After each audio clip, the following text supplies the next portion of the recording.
je me lève ce matin et je me rends compte que une liste circule à travers les réseaux sociaux et mon nom est à la 460e position comme étant signataire. Moi, Zuntolo Sergeri, j'ai signé quoi? Appel à candidature des universitaires et de la société civile de M. Biya à l'élection présidentielle de 2025. Ce n'est pas possible, même mon cadavre ne peut pas le faire.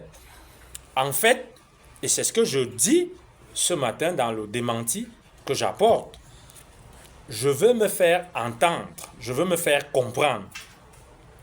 Et je le fais au nom de la plupart des enseignants dont les noms se retrouvent dans cette liste, qui n'ont même pas été approchés, qui n'ont pas été consultés. Il s'agit d'un opportunisme vicieux. En fait, les personnes qui sont à l'initiative de cette liste savent très bien que les collègues ne peuvent pas venir démentir, ne peuvent pas dire qu'ils sont mêlés ni de près ni de loin à cette initiative-là. Pour une raison simple. Chacun espère faire carrière à l'université et pense que sa carrière est précisément entre les mains des caciques de ce régime. Malheureusement, l'initiative constituait elle-même aussi une opportunité pour moi de dire ce que je pense. Que M. Biya, c'est la figure de l'échec de la gouvernance depuis des décennies au Cameroun. Je ne vais pas entrer dans les détails, je dirais simplement vous-même. Le symbole de Yaoundé aujourd'hui, c'est les poubelles, les immondices. Dans un pays qui est gouverné, dans un pays où les missions régaliennes de la police administrative consistent à la sécurité publique, à la tranquillité publique et à la salubrité publique. Plutôt que de s'occuper de ça, on nous ramène comme si on voulait se prouver quelque chose à la signature des appels à candidature de quelqu'un qui est incapable, ou alors d'un régime qui est incapable de produire la propreté, l'hygiène pour les Camerounais. Non, je ne fais pas partie des signataires de cette liste-là. Bonjour les enfants, c'est papa. Mon mur est un asile psychiatrique à ciel ouvert et ma salle d'attente est toujours bondée. Bienvenue à la clinique les enfants. Comme vous pouvez le constater, Ngongo a encore menti à Paul Biya.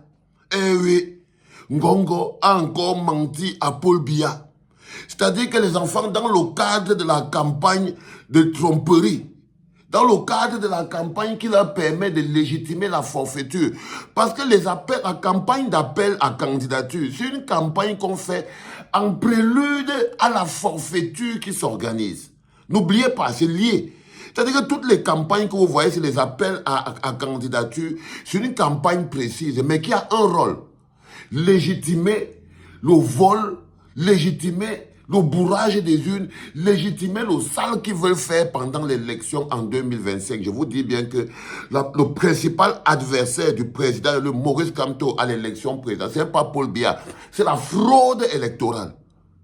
Et ça, c'est toutes les campagnes que vous voyez, les campagnes d'appel à la candidature, sont des campagnes en prélude à la fraude électorale. Vous allez vous battre, les enfants. Je vous dis que aucun d'eux ne s'appelle. Soit vous allez encore donner vos 7 ans de vos vies, soit vous allez les récupérer de force. Moi, je ne peux rien vous dire d'autre. Soit vous allez les récupérer. Et si vous ne récupérez pas de ces 2 ans plus tard que le pays va s'écrouler dans vos têtes. Donc, ils ont mis sur pied une campagne où la première fois qu'on a entendu, c'est les Ben Sikiner. Les Ben Sikiner auraient fait de Paul Biya le premier Ben Sikiner. Le coq n'a pas chanté 3 fois. Ils ont oublié que le Camerounais de 2018, ancienne technologie, n'est pas le Camerounais de 2025, nouvelle technologie. Le Camerounais de 2018, ancienne technologie, celui à qui on pouvait mettre, quelqu'un pouvait venir enfoncer son tuyau dans sa bouche sans qu'il ne puisse réjamber, ce n'est plus le même Camerounais. Et au fur et à mesure que le temps passe, ce peuple arrêtera de se faire traiter comme du n'importe quoi. Comme du n'importe quoi. Donc, le coq n'a pas chanté 3 fois que les Ben Sikiner sont sortis pour venir rabaisser à Ngongo son caquet. Pour rappeler à Paul Biya que Ngongo t'a menti avec son syndicat, ils t'ont menti. Et les gars ont aligné. J'ai appelé ça le courage.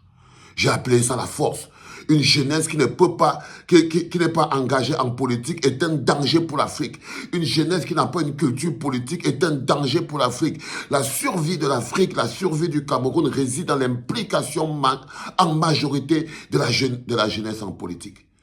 Et quand cette jeunesse exprime son opinion politique, parce que c'est ça, les jeunes bensikineurs se sont levés, ils ont dit que non. Si on se tait et on laisse l'histoire, si ça ne va pas doser. Ils ont dit que jamais c'était un mensonge. Le premier mensonge de Ngongo étant éventré, il a continué sa caravane. Il est allé dans l'extrême nord. Il a essayé de faire le mal à l'extrême nord. La réponse qui est venue de l'extrême nord, la réponse, c'est qu'il est parti à l'extrême nord et qu'il est revenu, il est venu dire à Paul Biya que, oh, les populations de l'extrême nord. La réponse du Grand Nord était la création d'une plateforme pour le changement. C'est-à-dire, après le départ de Ngongo, du Grand Nord, la réponse du Grand Nord qu'ils ont donnée, c'est-à-dire qu'il est parti dire à Paul Biya que, je vais aller dire à Paul Biya que les gars ont créé une plateforme avec Abdourahmane Amadou, avec tous les autres gars, une plateforme pour le changement. C'est ça qu'on dit que le peuple commence à se lever et on appelle ça expression politique. Hier, avant-hier, on se relève, on entend maintenant que non. C'est les universitaires, c'est les professeurs d'université, les chercheurs qui ont sorti une liste de peut-être 500 noms.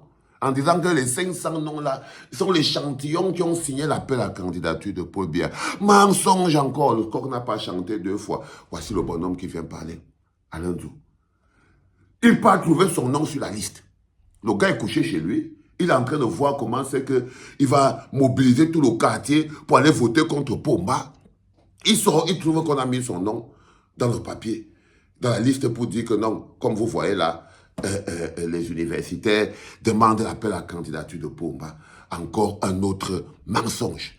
Il ne s'est pas tué. Il y a beaucoup d'universitaires aujourd'hui qui ont leur nom sur cette liste, alors qu'ils n'étaient même pas concernés. Ils n'ont même pas été consultés. Ils n'ont même pas été, mais leurs noms sont là. Ils ont même peur de dire qu'on enlève leurs noms. Ils sont encore les Camerounais de 2018. Les universitaires qui rêvent d'avancement. Les universitaires qui rêvent. Il y en a qui sont même contents qu'on a mis leur nom là. Peut-être ils vont avoir l'avancement. Parce que le problème avec le Cameroun, c'est que la destruction des fondamentaux fait que les personnes même à qui donnent le savoir aux jeunes sont devenus les premiers corrompus. C'est-à-dire que les universités, quand vous voyez un gars comme Mathieu Guinée, il est l'expression de la décrépitude du système éducatif et universitaire du Cameroun. Il est l'expression que le système universitaire du Cameroun est infecté par un parasite. Un parasite qui s'appelle la déresponsabilisation, un parasite qui s'appelle la compromission. La compromission. Et lorsque l'éducation, le secteur éducationnel de la recherche et de l'université est parasité par la compromission, c'est le pays en lui-même qui s'écroule. Mais ils ont oublié que parmi les chercheurs, parmi les professeurs à l'université, il y a les professeurs de génération 2018, c'est ancienne technologie. Parce que ceux de génération 2025, nouvelle technologie, c'est les Serge Djou. Il s'est levé, il a dit qu'il ne parle pas seulement pour lui. Il parle pour tous ses autres collègues qui ne peuvent pas, qui n'ont pas le courage de venir dire que Ngongo a encore menti, pas seulement à Paul Biya, mais il a menti même au peuple. Parce que Paul Biya lui-même, il sait que Ngongo ment. Mais là, il ne ment pas seulement à Paul Biya, mais il ment aussi au peuple. Il n'y a aucune corporation, d'aucun scientifique, d'aucun professeur, de rien du tout, qui a créé une liste d'appels à candidature de Pomba. Et ce n'est pas ça qui manque. Pourquoi vous ne partez pas dire à Mathias Guinée de faire une liste? Tout le monde voit qu'il veut la candidature de Pomba, non? Mais non, il faut qu'ils aillent parasiter les autres qui ne sont pas encore compromis. Il faut qu'ils aillent entrer dans le mensonge et la compromission. Mais comme le mensonge n'a pas de longue jambe, et que 2025, c'est le ça passe ou ça casse, les enfants, apprêtez-vous à sortir déshabillés, torse nu. Je vous dis que ça ne se passera pas autrement. Soyez en forme, préparez-vous, sentez-vous bien, soyez fiers que vous allez enfin mener la lutte qui fera de vous des hommes. Vous allez enfin mener, et c'est une lutte imposée par le système de Pomba. Si vous ne la menez pas, cette lutte, ce sont vos enfants qui vont la mener. Et vous allez vous écrouler au milieu de la route. Vous ne pouvez pas vous détourner. Vous ne pouvez pas faire autrement. Vous ne pouvez ni vous détourner, ni faire autrement. Parce que si ça passe en 2026, Vous serez là. Je ne sais même pas où vous serez. J'ai aucune idée, les enfants. Remerciez le ciel qui vous donne l'opportunité de mener cette dernière lutte. Mettez toutes vos forces, tout le risque, tout, n'ayez peur de rien. Parce que si vous ne libérez pas là, vous ne connaîtrez jamais le bonheur. La seule opportunité que nous avons et que vous avez, c'est pendant cette période électorale. Le seul moment où ils sont vulnérables.